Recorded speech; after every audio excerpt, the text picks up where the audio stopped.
I'm Jess, and the thing that I would like to talk to you about today is gene flow, or as some like to call it, migration. Gene flow is known to be a movement of individuals from one population to another.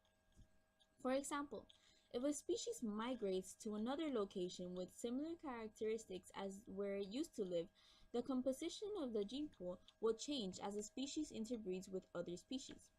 By introducing new species to this community, we will make possible new combinations of traits. Gene flow is a unifying force that prevents populations from diversing. We expect that populations will diverse by genetic drift or a selection for alleles that adapt each population to its local niche. Gene flow moves virulent alleles that can displace old alleles if adapted to the current host. To summarize everything of gene flow is a movement of individuals from one population to another. Hi guys, I'm Allie, and today I'm going to talk about genetic drift and how it works. Genetic drift is one of the basic mechanisms of evolution. Also, it goes along with natural selection, mutation, and migration. But how do the alleles get distributed to the offspring? That's what Darwin wondered too, and now we have to talk about sex. But unlike Darwin, our discussion of sex can center on how variations in genetic information can get passed on to offspring.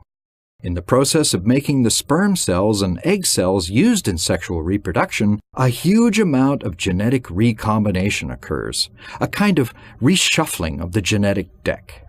This results in chromosomes with new combinations of alleles. And when these genetically varied sperm and eggs come together at fertilization, the result is a bunch of offspring that are genetically unique individuals. Even bacteria, which don't have sex in the same way as organisms with males and females do, have similar processes going on that continuously reshuffle the genetic deck during reproduction, allowing lots of variation in their offspring as well. And remember, it's those individual differences that are the focus of the selection process, because some of these recombinations are going to make an individual more fit than others, more able to survive, and more able to have offspring of their own.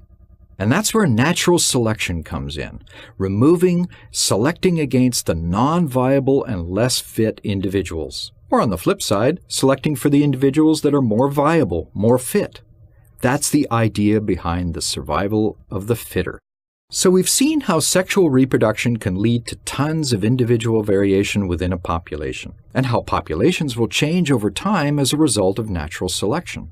But ironically, at the same time, when there is widespread breeding among members of a population, the resulting mixing of genetic information within the whole population also means that individuals within the population don't diverge too much from each other in form or behavior or physiology. This will also mean that one population in a species doesn't differ too much from another in a particular species. This mixing of genetic information among interbreeding members of a population or species is known as gene flow. It maintains enough consistency among individuals and populations of the species that members can still reproduce with one another. What happens if gene flow is slowed down or somehow prevented? Imagine a population in which sexual reproduction and variation is happening all the time, and then some barrier occurs that separates this population into two parts. A really famous example is when the oceanic water levels dropped enough millions of years ago to allow the Isthmus of Panama to become a complete strip of land, separating the waters of the eastern Pacific from the Caribbean Sea. Species of marine organisms that had ranges extending to both sides of the isthmus now encountered a barrier that kept some members from being able to breed with others.